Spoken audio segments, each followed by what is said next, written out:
Welcome back, everybody. Today is July 2nd, 2025. Born on this date in 1937, actress Polly Holliday, who was born in Jasper and grew up in the Sylacauga-Childersburg area. Kiss my grid! Yeah, that's her on Alice.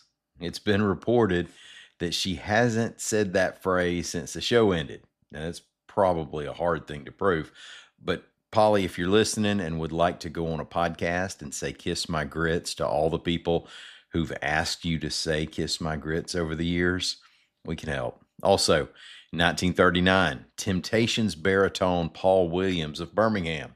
Now, there are several things we'll get to today. Legislative news on the state and federal levels, a new archbishop, a lawsuit over a woman who gave birth in jail. My name's Ike Morgan, and we're down in Alabama.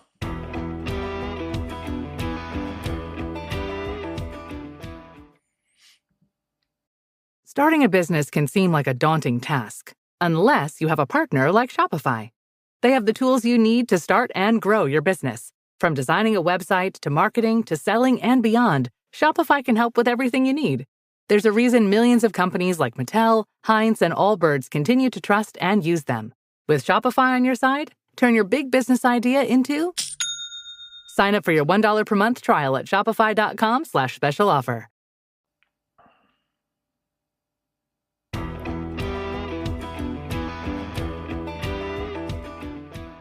We mentioned yesterday that the ban on smokable hemp was going into effect. Now, that's not the only legislative action to kick in as of July 1st, reports AL.com's Mike Kaysen. Now, also going live was a bill that established paid parental leave for education and state employees of 8 weeks for mothers and 2 weeks for fathers. That applies after a birth, a stillbirth, or miscarriage. It also provides paid leave for parents adopting a child age 3 or younger. Another bill that's taken effect adds $500 million to the amount the state can borrow for prison construction. Back in 2021, lawmakers approved $1.3 billion to build prisons in Elmore and Escambia counties. Now, since then, the price of everything's gone up, including that first prison in Elmore County, which now all by itself has risen to more than $1 billion. Also, the overtime state income tax exemption has expired. That was a popular bipartisan measure at the time, but lawmakers let it expire because of the lack of revenue's impact on the education budget. Now, a bill to extend the exemption failed during this past legislative session. And come September 1st, 2 other tax cuts will take effect. One that further lowers the state sales tax on food from 3% to 2%. Remember, it started at 4%. And another to exempt diapers, baby formula, feminine hygiene products, and a few other items from the general state sales tax, which is still 4%. State Attorney General Steve Marshall sounded his support for the former assistant AG who brought the state's parole rate down into the single digits as parole board chair, reports AL.com's Ivana Rinkiu. Lee Gwathney's seat on the board has expired, but she'll stay on until Governor Kay Ivey appoints a replacement.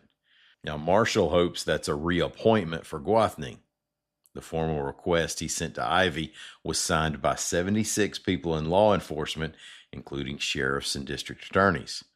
The AG also wrote about, quote, unprecedented and unwarranted criticism by the liberal media, end quote. Now, the parole rate fell from around 50% before Gwathney was on the board to as low as 8% under Gwathney, with her vote a nearly automatic no always when the 3-person board decides whether to parole an eligible inmate.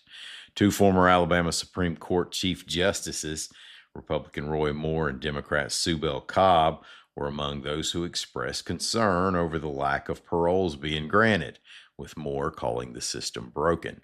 Now, that 8% rate was from 2023. The parole rate increased to 20% last year, with Gwathney still being a reliable no vote. Pope Leo XIV has named a new archbishop for the Archdiocese of Mobile, reports AL.com's Greg Garrison. Bishop Mark S. Rivituso will take over for Archbishop Thomas J. Rhodey, who aged out of the job. Rivatuso has been the auxiliary bishop of the Archdiocese of St. Louis since 2017. A woman has reached a confidential settlement after she was left to give birth alone in the Etowah County Jail, reports AL.com's Savannah Trians-Fernandez. The woman was arrested for using drugs while pregnant just 2 months into her pregnancy. 7 months later, her water broke and she was in jail. Her lawyer said she wasn't taken to the hospital and ended up giving birth in the shower and going through a placental abruption. The lawsuit claims that jail staff then looked at her and took pictures before calling for medical care. The lawsuit was filed against Etowah County and officials of the Etowah County Jail, jail medical contractors, Doctors Care Physicians, and some of its employees, and CED Mental Health Services. Settlements with all those defendants were kept confidential. And the U.S. Senate on Tuesday passed the budget reconciliation bill known as One Big Beautiful Bill, but it'll still have to make a run through the House of Representatives today as lawmakers there mull the Senate's changes. We'll have more on that in the days and weeks ahead as it becomes more clear how the final product might affect Alabama. The bill makes permanent the 2017 tax cuts and adds some, such as eliminating taxes on tips.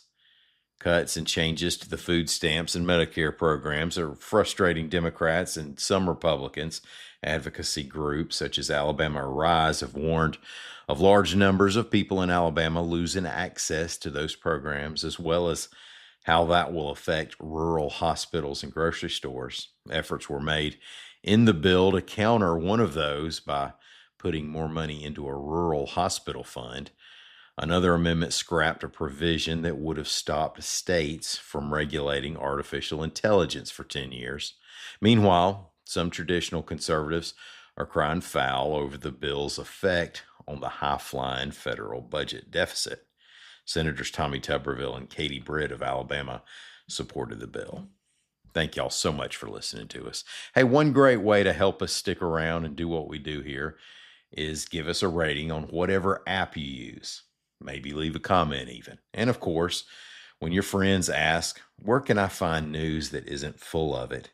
You might tell them about Down in Alabama. The goal here is always to specialize in not being full of it. I'm going to step away for a couple of days. Caroline Vincent will be in the driver's seat here. Y'all have a happy 4th of July. I'll see you next week. But Down in Alabama will be here for you tomorrow. And we're open 24 hours a day and 7 days a week on the World Wide Web at al.com.